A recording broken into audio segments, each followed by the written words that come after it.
little while, you know, as you do this, you start noticing things that you wouldn't normally think. It really causes unrest and violence when they burn American flag. So the American flag, I wanted anybody burns the American flag, go to jail based on freedom of speech, goes to jail immediately. But the freedom of speech protected them, right? And so, and that's been argued a couple of times, and you know, it's one of those things. But you know what? Hasn't been argued, and we're going to be arguing it, I think, very soon. And that's the violence. They incite violence. So when I saw it just yesterday, they burned the American flag, and people that were there were fine. And all of a sudden, they're going crazy, and there's fist fights. It wasn't in Memphis either. But I will say, it incites violence. And I think you just do the exact same thing. Don't use freedom of speech. Use the incitement of violence. I mean, it's really, you had to see, these people were going at it. Yeah. And, you know, you could burn other things and people just sit there, they fall asleep. You burn the American flag, and on both sides. But the level of violence I saw this flag burning cause was incredible. It was an incitement. So I hope you guys are going to be able to do that, Pam, right? Well, there's also groups called Trans-Tifa. So perhaps if you can label them a domestic terrorist group, then in all reality, you could take that flag down because it would represent the Trans-Tifa. I think you probably could. Again, you'll be sued, and it's okay. I've been sued before a couple of times, you may have seen. Anyway. Netanyahu said that he doesn't rule out targeting Hamas anywhere they are. You said that you don't want to see Qatar hit again. Are there any guarantees that Qatar... Well, he won't be hitting in Qatar. As I say, I call it Qatar, and you call it Qatar. You're actually more right, but actually you're allowed to go. The Emir said, you can say it any way you want, but I've always thought of it as Qatar. I think it's a beautiful sound. And actually, they've been a very good ally. And a lot of people don't know that.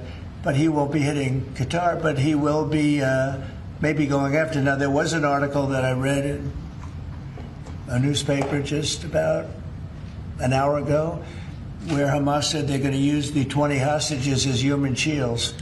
They're going to bring them up from the dark tunnels, and they're going to put them in the line of fire so that if Israel goes forward, they're going to die.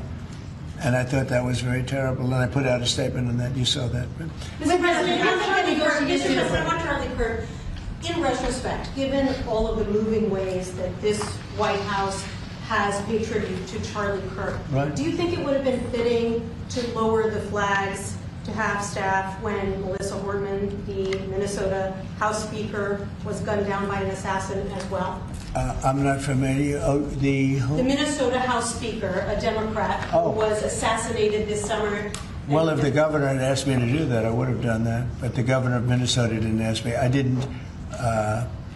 I wouldn't have thought of that, but I would have if somebody had asked me. People make requests for the lowering of flag, and oftentimes you have to say no because it would be a lot of lowering. The flag would never be up. Had the governor of Minnesota asked me to do that, I would have done that gladly. And given the killing of Melissa Hortman, the attack on Paul Pelosi, the attack on Gabby Giffords, the attack on the Pennsylvania governor's mansion, why make the case that violence is only on one side? It seems to be taking place. I didn't say it's on one side, but I say the radical left causes tremendous violence, and they seem to do it in a bigger way.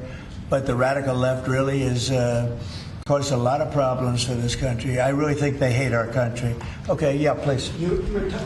This may be related to the RICO work that you're doing, and I'd like to confirm. And we are really looking at that seriously. Vice President Vance was speaking with Stephen Miller earlier today about targeting NGOs that they were saying foment violence. Right. Is that? Can you speak more to that? And what NGOs specifically are you looking to target, sir? A number of them. Steve, please.